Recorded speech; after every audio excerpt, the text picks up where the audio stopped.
সীমা blog channel থেকে সবাইকে welcome জানিয়ে শুরু করছি আজকের ভিডিও। আজকে আমি আপনাদের সাথে শেয়ার করব পটলের একটি রেসিপি। পটলের রিং ফ্রাই করে দেখাবো। আপনারা হয়তো বা আলুর রিং ফ্রাই খেয়েছেন, তো পটলের রিং ফ্রাই খেয়েছেন কিনা জানি না।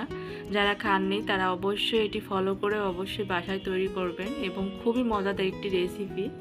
ভালো লাগলে অবশ্যই সাবস্ক্রাইব করে পাশে থাকবেন। তো চলুন বন্ধুরা শুরু করি। প্রথমে আমি পটল নিয়েছি, আর পটলগুলো বাজার থেকে নিয়ে আসার পরে অবশ্যই পটলগুলো কিন্তু ধুয়ে নিতে হবে। তো আমি কিন্তু প্রথমে ধুয়ে নেব। দেখুন, আমি একটা পটল নিয়ে একটা চাকু দিয়ে অল্প অল্প করে কিন্তু আঁশ ছাড়িয়ে নেব।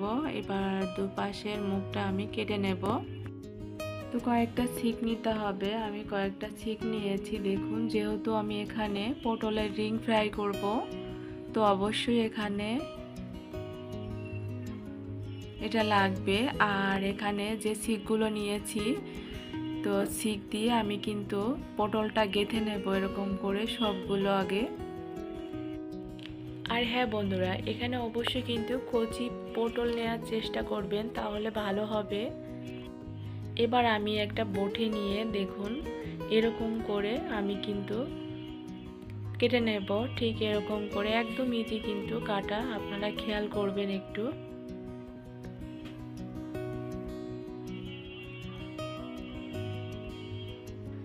এরকম করে ঘুরিয়ে ঘুরিয়ে দেখুন আমার কিন্তু একটা করা হয়ে গিয়েছে। কাঠি দিয়ে কিন্তু রিং বানিয়ে নিয়েছি দেখুন বন্ধুরা। আর এটি কিন্তু আমি একটু ছাড়িয়ে ছাড়িয়ে একটু ফাঁকা করে নেব, তাহলে ভালো হবে।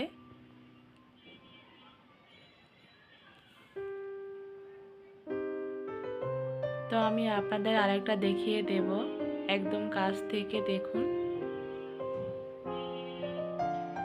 এই একই নিয়মে কিন্তু আমি সবগুলো কাঠি দিয়ে রিং বানিয়ে নেব। দেখুন বন্ধুরা, আমার কিন্তু সবগুলো কাটা হয়ে গিয়েছে। আপনারা হয়তো বা আলুরটা করেছেন বা খেয়েছেন, তো এটি যদি না খেয়ে থাকেন তো আমি একবার হলেও বাসায় আপনারা অবশ্যই চেষ্টা করবেন করার। তো যাই হোক, এবার আমি এখানে দেখুন একটা ব্যাটার তৈরি করব। তো 2 কাপের মতো আমি এখানে চাউলের গুঁড়া নেব, হাফ কাপ বেসন, লবণ, হলুদ, শুকনো মরিচের গুঁড়া। এখানে আমি ম্যাগি মশলা নিয়েছি। তো ম্যাগি মশলা দিলে কিন্তু অন্য মশলার কোনো প্রয়োজন হয় না। তো আপনারা এটা দেওয়ার চেষ্টা করবেন ম্যাগি মশলাটা, তাহলে কিন্তু টেস্টটাও বেড়ে যাবে। আর এখানে আমি দেখুন পেঁয়াজ আর রসুন আমি পেস্ট করে রেখেছিলাম, ওটা দিয়ে দেব। তো এবার আমি অল্প অল্প করে জল দিয়ে একটা ব্যাটার তৈরি করে নেব। দেখুন একটা ব্যাটার তৈরি হয়ে গিয়ে। আর হ্যাঁ বন্ধুরা, এই ব্যাটারটা অবশ্যই কিন্তু একটু গাঢ় করে করার চেষ্টা করবেন, তবে বেশি গাঢ় করা যাবে না। ঠিক এরকম করে আপনাদের দেখিয়ে দিচ্ছি। দেখুন, এবার আমি একটা পটল নিয়ে নেব। দেখুন বন্ধুরা, পটল নিয়ে আমি সেই ব্যাটারটা আমি একটা চামচ নিয়ে দেখুন লাগিয়ে নেব। আর ছোট চামচ নেওয়ার চেষ্টা করবেন, এতে করে সম্পূর্ণ ভিতরে পৌঁছানো যাবে আর কি ব্যাটারটা।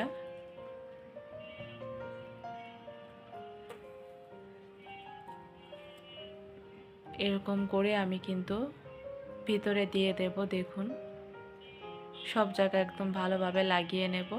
তো লাগানোর পরে কিন্তু কিছু সময় এভাবে ধরে রাখতে হবে। দেখা যায় যেগুলো বাড়তি থাকবে ওগুলো কিন্তু পড়ে যাবে। অবশ্যই এভাবে একটু ধরে রাখবেন, 1 মিনিট ধরে রাখলে তাইতেই হয়ে যাবে। বাড়তি যতটুকু থাকবে ততটুকু কিন্তু নিচে পড়ে যাবে। আর এর পাশে আমি একটা প্যান দিয়েছি সাদা তেল দিয়ে, তেলটা গরম হয়ে গেলে আমি সেই রিংটা দিয়ে দেব। পটলের যে রিংটা তৈরি করেছি জাস্ট ওইটা। তো আমি কয়েকটাই একই নিয়মে দিয়ে দেব। আমি 4টার মতো দিয়ে দেব। দেখুন বন্ধুরা, তো উল্টিয়ে নেব কিছু সময় পরে। আর হ্যাঁ বন্ধুরা, এই পটল ফ্রাই করার সময় কিন্তু চুলার ইয়াটা কিন্তু একটু বাড়িয়ে দিতে হবে, তাহলে ভালো হবে।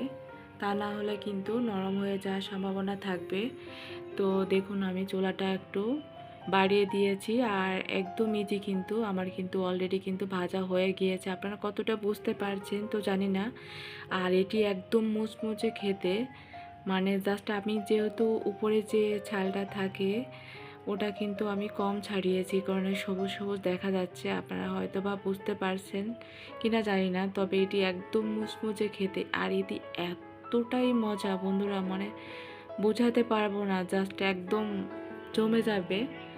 আপনারা যদি কখনো এটি না খেয়ে থাকেন তো আমি সবাইকে একবার হলে বলবো সবাই একবার ঘরে তৈরি করে নেবেন। আর বাজারে কিন্তু অ্যাভেলেবেল এই জিনিসটা পেয়ে যাবেন, পটল।